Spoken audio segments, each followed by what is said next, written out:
Good morning! Welcome back to Project DIY for another DIY video. Let's go!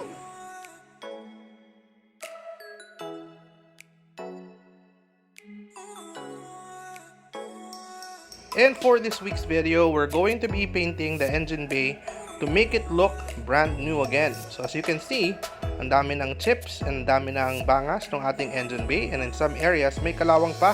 This is a very simple project that you can also do at home. So continue watching so you get to see how it's done. To begin with this project, kailangan muna natin of course gawan ng paraan para lumuwag ng konti yung engine bay natin. So we're going to remove some parts like the battery, the air intake, tatanggalin natin. Itong ating fuse box, tatanggalin din yan. To make room for us to paint our side engine bay. On the right side of the car, we're going to remove everything na nakaharang dun sa engine bay natin. And of course, pati dun sa likod. So as you can see, tatanggalin ko rin ito, ng aking mga components. We'll remove everything that can help us navigate inside of the engine bay better for better paint coverage.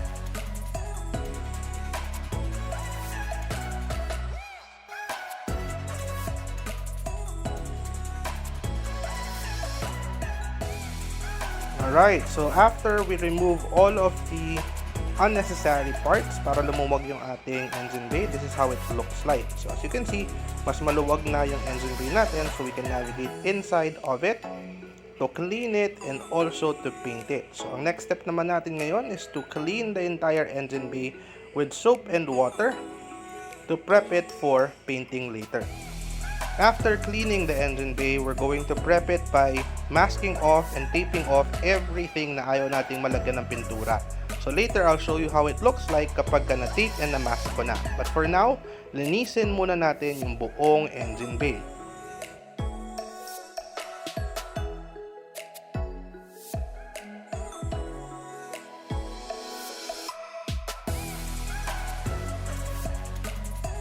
While you're cleaning the engine bay with soap and water, I recommend that you make use of Scotch-Brite to remove all of the dirt and all of the grease from the engine bay. Plus, it will help you cut down on your sanding time dahil yung kapal at yung coarseness ng ating Scotch-Brite will already scuff up the top coat of your engine bay. So, hindi mo na siya kailangang lihahin ng sobra later on.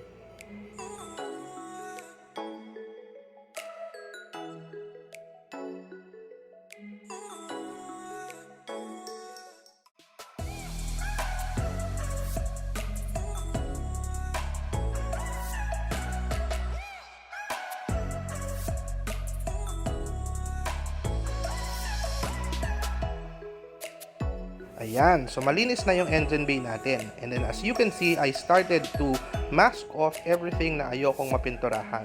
For the front headlights and grille, I made use of newspapers. But for the engine itself, I made use of trash bags para mas maganda yung coverage. For smaller parts, I used masking tape and newspaper to cover the nuts and bolts and everything that I don't want to paint over later on. Our next step is to primer some of the areas na may kalawang at may paint chips, and if you prefer, you can also primer the entire engine bay before painting with your base coat.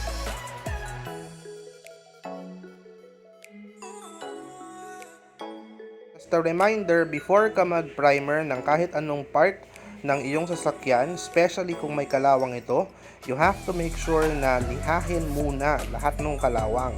So you don't want to paint over the rust itself. You want to sand down the area with rust until bare metal bago mo siya lalagyan ng primer to prevent spread of rust or to prevent any paint chips in the future. Ito na yung itsura ng engine bay natin after the first coat of our primer. Ulitin lang yung step na to for 2 to 3 coats, 20 to 30 minutes in between coats. For our base coat, we're going to use Bosney Signal Red. Ito yung itsura ng engine bay ko after the first coat. Ulitin lang yung step na to for 2 to 3 coats pa, 20 to 30 minutes interval per coat. While you're applying your second and third coat, siguraduhin lang natin ma-cover natin yung kanto, yung mga sulok, para malinis tingnan yung engine bay natin after painting. Alright, so after the third coat ng ating signal red, ito na yung itsura ng engine bay natin ngayon.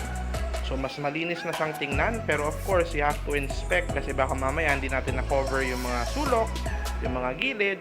So take a look at everything na gusto mong pinturahan and ensure na na-coveran natin siya ng kulay na gusto natin. Next step, kailangan na natin tanggalin lahat ng ating covering para hindi dumikit sa pintura. Alright, so after removing the plastic bag, the masking tape, the newspaper, or lahat ng covering natin doon sa sasakyan, ito na yung itsura ng engine bay natin ngayon.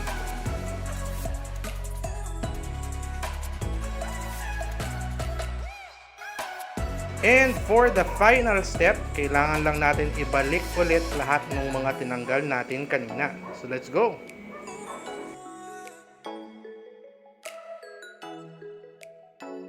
And for the final look, ito na ngayon ang itsura ng engine bay natin.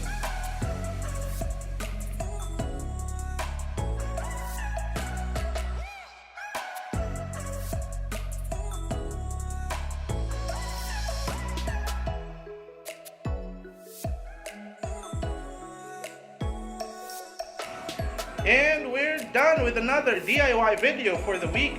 Thank you for staying with me on this video and for liking my Facebook page. Please go ahead and subscribe to my channel so I can continuously upload videos like these in the future.